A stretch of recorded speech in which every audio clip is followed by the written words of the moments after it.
tout le monde, ici le prof, bienvenue à cette 40e vidéo tutoriel sur GameMaker. Aujourd'hui, oui, cette vidéo, 40e, j'avais dit dans nos vidéos précédentes qu'à la 40e, j'allais mettre en ligne mon premier niveau de Castlevania. Eh bien, c'est ce que je vais faire. Tout de suite après cette vidéo, vous allez avoir sur mon site, bien sûr, secondaire.com, un lien qui va vous permettre de télécharger le premier niveau de Castlevania afin de le tester et en même temps peut-être me donner quelques commentaires sur des choses que je pourrais améliorer. Bon. Aujourd'hui, petite vidéo très facile. Comme vous pouvez voir en ce moment, nous voyons notre Cerbère, notre chien à 3 têtes, qui va être légèrement modifié au niveau des projectiles. Sa boule de feu, que nous voyons qui nous touche à peine, étant donné qu'on était en hauteur sur la petite plateforme, va être modifiée dans le sens que quand celle-ci va toucher le sol, va se transformer en une vague de feu qui va faire en sorte qu'il va être très difficile de rester sur la plateforme afin de vaincre le Cerbère. En fin de compte, c'est pour augmenter le niveau de difficulté de notre ennemi. Bon, tout d'abord, qu'est-ce qu'on fait? C'est des modifications en rapport au, ben, non, je m'excuse. Ce que je veux dire, c'est qu'en ce moment, ce que je fais, c'est quelque chose que je vous conseille pas de faire.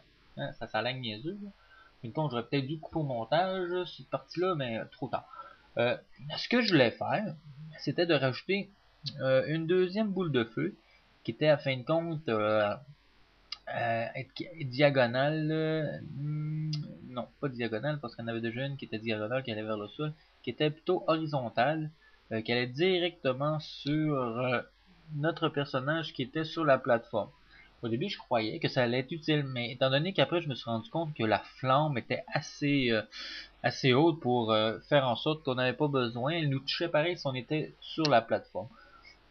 Puis, c'était pour faire des tests, mais vous pouvez le faire, Je dis pas que c'est mauvais, mais je me suis rendu compte par la suite que j'aimais mieux pas le faire, étant donné que ça rendait vraiment trop difficile l'attaque.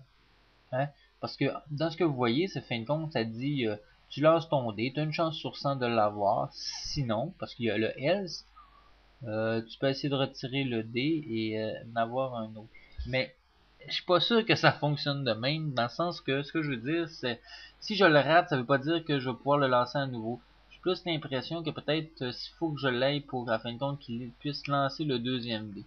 Fait que, à quelque part, je trouvais que je l'ai mis, mais c'est quelque chose que normalement qu'on aurait pu simplement éliminer pour cette fois-ci. Mais vous voyez, parce que comme je vous dis souvent, des fois j'enregistre des choses, je fais des choses que par la suite j'enlève, mais au moins vous pouvez le voir. C'est pas pour dire que c'est des erreurs, c'est pas vraiment des erreurs, c'est juste j'ai changé d'idée à fin de compte. Hein. Mais je l'ai mis là parce que ça peut vous servir. Si vous décidez de mettre, dépendamment de votre personnage, hein, c'est peut-être plus facile, peut-être la boule de feu va aller plus lentement, c'est des choses, plein de facteurs qui rentrent en compte, qui font en sorte que oui, ça peut être plus difficile. Mais vous savez comment faire. Bon. Ici, bon, c'est notre feu. Bien sûr, si vous avez bien sûr la même feuille que moi, des ennemis, que je me souviens pas si j'ai mis sur mon site, mais je pense bien que je l'ai mis. Hein. Ça fait assez longtemps qu'on travaille sur cet ennemi-là, que vous avez sûrement le lien quand on a commencé pour l'avoir. Et bien, tout de suite après, vous voyez, il y a la boule de feu, mais après ça, on a l'espèce de vague de feu. Là, il y a un petit fait cocasse on va remarquer, c'est quand je le sélectionne comme ça, parce que là, je le sélectionne au complet, qui est pas une bonne idée, dans le sens que ça marchera pas immédiatement, parce que le fait est plus large, mais si vous regardez bien, l'animation, ça marche vraiment pas, ok? Des fois, on peut penser que la suite est logique, mais des fois aussi, il faut pas oublier que c'est du monde, on va dire un peu n'importe qui des fois décide de faire ses feuilles de sprite et des fois l'ordre n'est pas bonne du tout. Et dans ce cas-ci, c'était le cas. En tout cas, si c'était l'ordre logique, c'était un peu illogique parce que moi j'ai décidé par la suite d'y aller un petit peu à l'œil, d'essayer de prendre la plus petite flamme et tranquillement la grossir au fur et à mesure. Ça, c'est toujours un peu plus difficile à faire parce que faut vraiment s'arranger pour mettre vraiment les mêmes distances à l'œil. On se dit, ok, je fais peut-être un pixel, juste un petit pixel de bleu, tu sais, étant donné que le fond est bleu entre l'image et le cadre. Et j'essaie d'être dans le coin, tu sais, on se donne une indication pour essayer d'être le plus possible bien aligné. Et par la suite, ben, tu y vas dans l'ordre, le plus petit sprite au plus gros. Et par la suite, je me suis rendu compte que l'effet fonctionnait très bien et c'était aucunement une ordre logique dans ce qu'on voit à l'instant. Si vous regardez, mon effet de flamme est beaucoup plus logique comme je l'ai fait. Par la suite, ben, j'ai enlevé l'arrière-plan pour éviter d'avoir un gros carré de couleur bleu. Et j'ai mis ça transparent. J'ai effacé quelques éléments d'autres flammes qu'on voyait par la suite pour s'assurer que c'était plus intéressant à faire. Et si j'avais besoin de faire un petit chiffre, maintenant, dans ce cas-ci, tout était parfait. J'ai triplé mes images, ça veut dire j'ai rajouté 2 autres images, j'ai copié, j'ai collé 2 autres fois la même image pour chaque sprite pour ralentir l'animation, bien sûr, de mon sprite. Le sprite étant fait, j'ai créé par la suite l'objet vague de feu, hein, ou fire wave, ou wave fire, fire wave, ouais, quelque chose comme ça. Seulement c'est comme un peu l'inverse, vague de feu, fire wave. Je suis pas très bilingue, mais en tout cas, je me débrouille quand même pas si pire. Par la suite, oui, c'est important. Ok, on a notre objet. Qu'est-ce qu'on fait par la suite? Dans ce cas-ci, je vais marquer OK. J'avais sélectionné auparavant le sprite. Hein, il y a un endroit qu'on sélectionne le sprite, bien sûr, pour savoir c'est qu'est-ce qu'elle être l'animation. Dans ce cas-ci, l'animation, mais des fois, le sprite peut être une image unique. On fait la même petite routine que d'habitude, dans le sens que, ce que je veux dire, en rapport à cette image-ci, à ce sprite-là, c'est une animation qui va mourir, si on peut dire, quand celle-ci va toucher un autre élément. Mais vous allez comprendre plus loin. Bon, ici, ce que je fais, c'est premièrement, je rajoute dans la boule de feu qu'on avait fait auparavant. Il y a peut-être, je sais plus là, 2 vidéos de ça. La boule de feu que le Cerbère lance, ben ça dit que quand elle va toucher le sol vert qu'on voit très bien ici, bien l'objet va se transformer en un autre objet. Ok, ça veut dire dans ce temps-là, j'ai pas besoin de créer de destruction, dans le sens que j'ai pas besoin de détruire l'image et de faire apparaître un autre élément. Non, c'est vraiment l'objet qui se transforme en un autre objet. Là, comme on peut voir, oui, ça fonctionne bien, sauf que le feu est beaucoup plus bas. Ça, c'est une question de sprite dans le sens que si on va dans le sprite, les coordonnées du sprite vont faire en sorte que il peut apparaître un peu plus haut. Ça, c'est très très simple à changer. Bon, on va continuer au moins par ici. Ce qu'on va faire, c'est une animation end. Ça veut dire les images que j'ai dupliquées permettent que l'animation est plus longue. Ça c'est déjà bon. Et je sais que j'en ai pas besoin longtemps. Fait qu'à la fin de l'animation, j'ai ajouté la fonction que ça allait être détruit. Ok, ça c'est correct. On aurait pu aussi ajouter un effet de son, ça aurait été très bien. Par la suite, vous pouvez l'ajouter là-dedans, que quand il se transforme en flamme, ben, qu'il y a un son de feu. Mais étant donné que j'ai pas pris le temps de chercher le son de feu, ben, je le mettrai peut-être un autre moment donné. Ici, ce que je voulais faire, à fin de compte, c'est pas compliqué. C'est créer le contact avec Simon Belmont de la flamme. Tout ce que j'ai à faire, c'est de dupliquer ce qui était fait avec le boule de feu, étant donné que j'ai déjà toutes les fonctions. Parce que des fois, il y a des choses qu'on a faites auparavant qui étaient très très très très longues. Et tout ce qu'on a à faire, étant donné que c'est, tu sais, ça perd des points de vie, ça fait un effet sonore, ça fait reculer Simon Belmont, peu importe quelle position.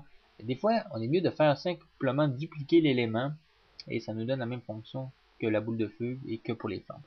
Rapidement, la petite fonction que j'ai fait là, j'ai déplacé le petit curseur des coordonnées pour le sprite. Ça fait en sorte que l'animation va apparaître à un différent endroit. L'animation, l'objet, qui est la flamme de feu, on ne voit pas très bien. Ça veut dire, plus je mets le curseur bas, plus la flamme va apparaître haute, et vice versa. Si je mets les coordonnées plus hautes, visuellement, ben la flamme va apparaître plus bas. Ok? Bon. Et la flamme de feu ici, ce que je fais, bien sûr, il donne la fonction que quand on va arriver sur ça, elle va s'en aller vers la gauche.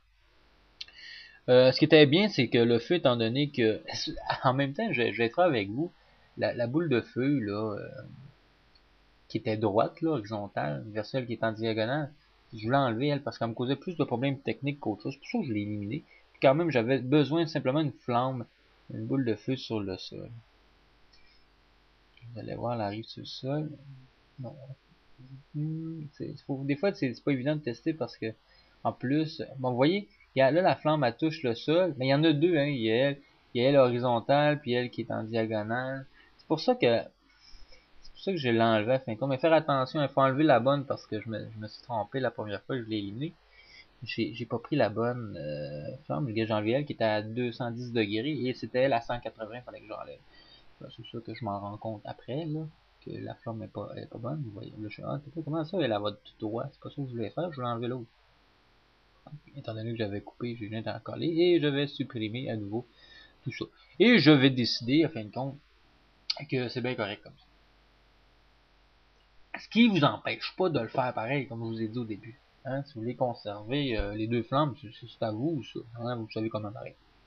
C'est que là, la flamme va tomber, mais vous voyez qu'elle est beaucoup plus basse.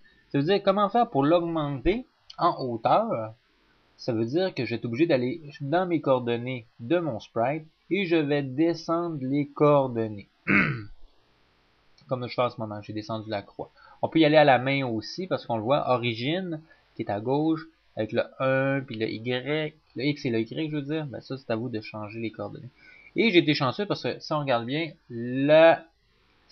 l'endroit où ce qui apparaît les flammes, c'est parfait. Et en plus, ce qui est bien, c'est que quand Simon Belmont se fait toucher, ben, je veux dire, les flammes sont tellement hautes qu'il est capable de se faire toucher, même sur la plateforme. Qui est une bonne chose, parce que sinon, ça serait trop facile de rester sur la plateforme à donner plusieurs coups de fouet. Et ça, c'est une très très très bonne chose.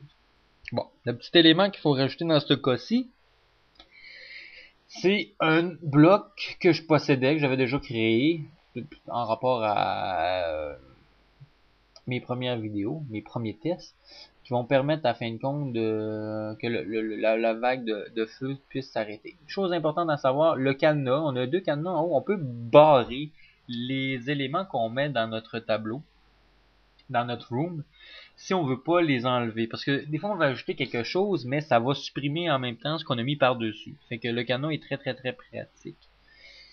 Et ça nous permet d'ajouter, de superposer des fois certains éléments qui font différentes actions, hein, mais qui vont faire que ça n'ira pas. Mais des fois, il y en a qui se contredisent, là. Vous allez faire des tests un moment donné, là, vous allez voir. Mais dans ce cas-ci, ce que ça va faire, c'est quand la flamme va toucher le bloc, ben j'ai donné comme fonction que celle-ci puisse être détruite, à fin de compte, hein, qu'elle disparaisse. Et en même temps, ben là, je peux m'amuser, à fin de compte, à sauter, essayant d'éviter les flammes, pour me permettre de, bien sûr, tuer le cerbère. Mais c'est pas évident à faire. Hein? Ça fait que c'est à peu près tout pour cette vidéo. Hein. Moi, je vous conseille d'enregistrer le tout.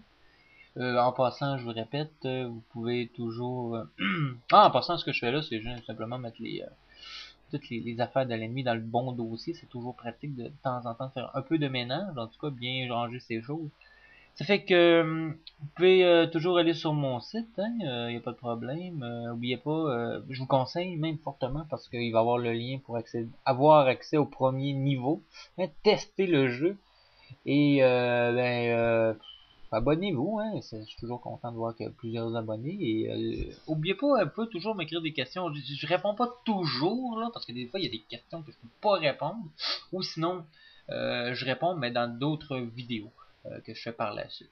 Ça fait que le prof vous dit bonne continuation et à la prochaine vidéo.